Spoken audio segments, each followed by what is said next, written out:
السلام علیکم۔ نبی صلی اللہ علیہ وسلم کی زندگی ہم سب کے لیے ایک بہترین نمونہ ہے۔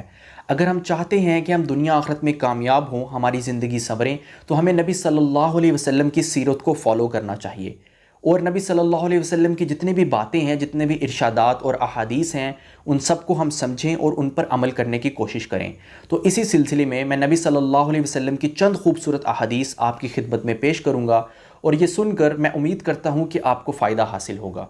ان احادیث مبارکہ کو بیان کرنے سے پہلے میری آپ سے ایک ریکویسٹ ہے کہ ایک بار درود پاک پڑھ لیجئے، اور جہاں کہیں بھی حدیث میں نبی صلی اللہ علیہ وسلم کا نام آئے تو وہاں بھی درود پاک پڑھنا مت بھولیے۔ اللہ کو ناراض کر کے لوگوں کو راضی کرنا۔ رسول اللہ صلی اللہ علیہ وسلم نے ارشاد فرمایا، مخلوق کی ایسی اطاعت جس میں اللہ تعالیٰ کی نافرمانی ہوتی ہو حلال نہیں۔ ہمارے معاشرے میں بھی بہت سے ایسے کام ہیں جن میں ہم اللہ تعالیٰ کو ناراض کر کے مخلوق کو راضی کر بیٹھتے ہیں، حالانکہ ایسا ہرگز نہیں کرنا چاہیے۔ جس کام میں بھی اللہ ناراض ہوتے ہوں ہمیں وہ کام ترک کر دینا چاہیے، اور ایسے کام کو اختیار کرنا چاہیے جس سے اللہ تعالیٰ کی ذات خوش ہوتی ہو۔ بیٹیوں کی وجہ سے مشقت اٹھانے والا۔ حضرت عائشہ رضی اللہ عنہا سے روایت ہے کہ رسول اللہ صلی اللہ علیہ وسلم نے ارشاد فرمایا، جس شخص کو بیٹیوں کی پرورش و تربیت کی وجہ سے معمولی سی تکلیف بھی اٹھانی پڑی تو یہ بیٹیاں اس کے لیے جہنم سے بچاؤ کا ذریعہ ہوں گی۔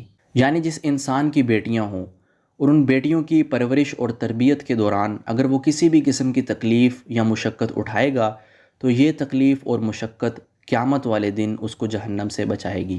گناہ رزق سے محرومی کا سبب۔ حضرت ثوبان رضی اللہ عنہ سے روایت ہے کہ رسول اللہ صلی اللہ علیہ وسلم نے ارشاد فرمایا، آدمی گناہ کی نحوست کی وجہ سے رزق سے محروم کر دیا جاتا ہے۔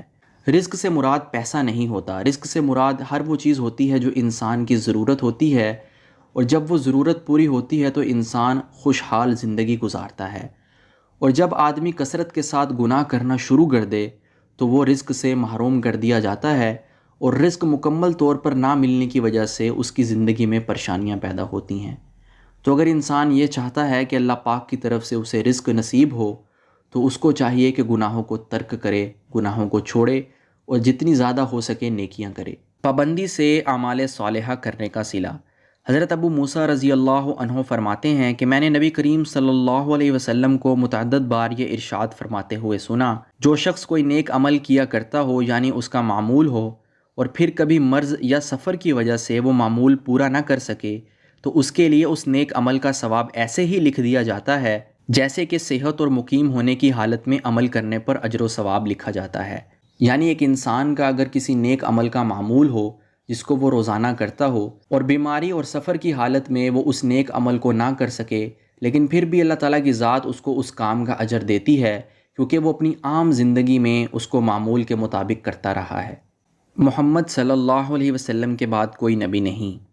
نبی اکرم صلی اللہ علیہ وسلم نے ارشاد فرمایا، میں محمد ہوں، میں احمد ہوں، میں ماہی یعنی مٹانے والا ہوں کہ میرے ذریعے کفر کو مٹا دیا جائے گا، میں حاشر ہوں کہ میرے قدموں میں لوگوں کو جمع کیا جائے گا، اور میں عاقب ہوں کہ جس کے بعد کوئی نبی نہ ہوگا۔ اس حدیث پاک کا اہم جز یہ ہے کہ نبی پاک صلی اللہ علیہ وسلم نے امت مسلمہ کو یہ بتایا ہے کہ میں آخری نبی ہوں، میرے بعد کوئی نبی نہیں ہوگا، اور ہمارے مسلمان ہونے کا یہ تقاضا ہے کہ ہم اس بات کو تسلیم کریں کہ نبی پاک صلی اللہ علیہ وسلم اللہ کے آخری نبی ہیں۔ اللہ تعالیٰ سے دعا ہے کہ اللہ تعالیٰ ہم سب کو نبی پاک صلی اللہ علیہ وسلم کی سیرت پر چلنے والا بنائے۔ اب میں آپ سے اجازت چاہتا ہوں، اپنا خیال رکھیے گا۔ اللہ حافظ۔